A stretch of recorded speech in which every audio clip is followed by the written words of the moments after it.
Welcome to history class. Today I am going to teach you history of a standard 8, chapter 5, when people rebel, 1857 and after. In the previous chapter you looked at the policies of East India Company and the effect they had on different people. Then in this lesson it describes the mid 18th century Nawabs, Rajas, and they lost their power and they had gradually lost their authority and honor. Residents had been stationed in many courts, freedom of their rulers reduced. Then Rani Lakshmi Bai of Jhansi and the company to recognize her adopted son as the heir of the kingdom. At the same time, Nana Sahib also wanted his adopted son Peshwa Baji Rao second on the throne and also wanted to get his father's pension. But these were rejected by the British. So they were very dissatisfied the policies of the British.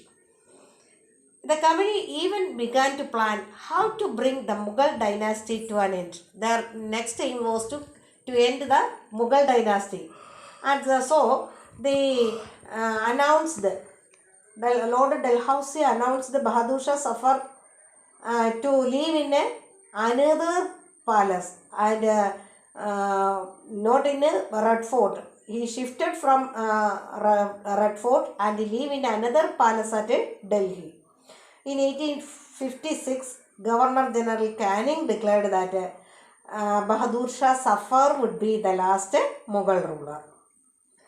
Indian sepoys were very dissatisfied because they were unhappy to their pay, allowances, conditions of services. They all were dissatisfied with the policies of the British. And at the same time, they were compelled to work in Burma. So they refused to follow their order. In 1856, company passed a new law stated that every new person joined in the company's army had to agree to serve overseas if they are required. So the anger of the Indian soldiers increased. At the same time, they also laws were passed to stop the practice of sati. Then encourage the remarriage of widows. Then they also promoted English educations. Then they also promoted the conversion of Christianity to easier. And these were looked by the Orthodox Hindus in a envious way. And so all they were dissatisfied with the British rule. Then at this time the rebellion started. 29th March 1857. Young soldiers of Mangal Pandey was hanged to death at this 29th March and at Barakpur.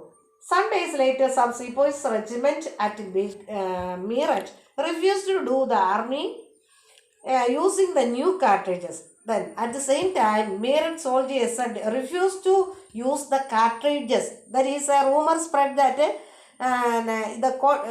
new cartridges was coated with the fat of cows and pigs, and it was a great religious feeling to Hindus and the Muslims because it was coated with the fat of cows and pig. These were sacred animals for both Hindus and Muslims. On 10th May, the soldiers marched to the jail in Meerut and refused the imprisoned sepoys, and they attacked and killed the British officers. They captured guns and ammunition and set fire to the buildings. And this the 10th May, what happened? They set fire to the buildings and properties. And the British had declared war on Ferengis. Ferengis means foreigners. Foreigners, that is reflect an attitude of contempt, that is Ferengis. And the British had not expected to, this had to be happen. They thought that the disturbance caused by the cartridges would die down. But Bahadur Shah's decision to bless the rebellion, and it changed the entire situation dramatically. And Bahadur Shah Zafar blessed the rebellion. It was a great change to the rebellious. And though as a result, the rebellion spread all over India. Delhi, Kanpur, Lucknow, all these places. And after Nana Sahib, the adopted son of the late Peshwa Baji Rao, who lived near the Kanpur, gathered armed forces and expelled the British garrison from the city and proclaimed himself Peshwa. At this time, he declared himself as a Peshwa.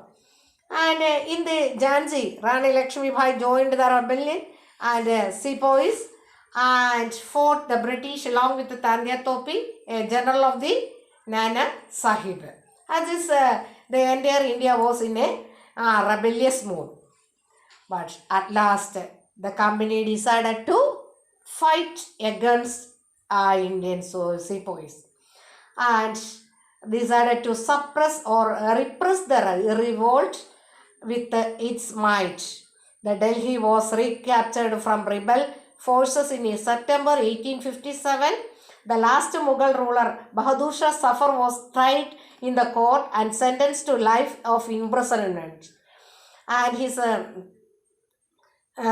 last, Bahadur Shah's wife, Begum Sinadat Mahal, was sent into prison in Rangoon. In 1858, Bahadur Shah Zafar died in Rangoon in jail, November 1862.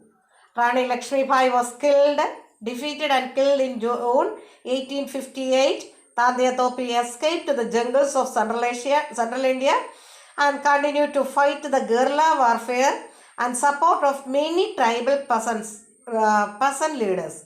And he was captured and tried to be killed in April 1859. That was the end of this rebellion. Lastly, they suppressed the rebellion. And nevertheless, hundreds of sepoys, rebels, nawabs and rajas were tried and hanged to death. Then after this rebellion, British Parliament passed a new act in 1858 and transferred the powers of East India Company to the British Crown. The Governor General of India was given the title Viceroy, and it was decided the proportion of Indian soldiers in the army was reduced after this revolt. Then British decided to respect the customary religious and social practices of the people of India. Then the policies made to protect the landlords and zamindars were given them security of rights other their lands. That was the end of this class. You read it and studied it well.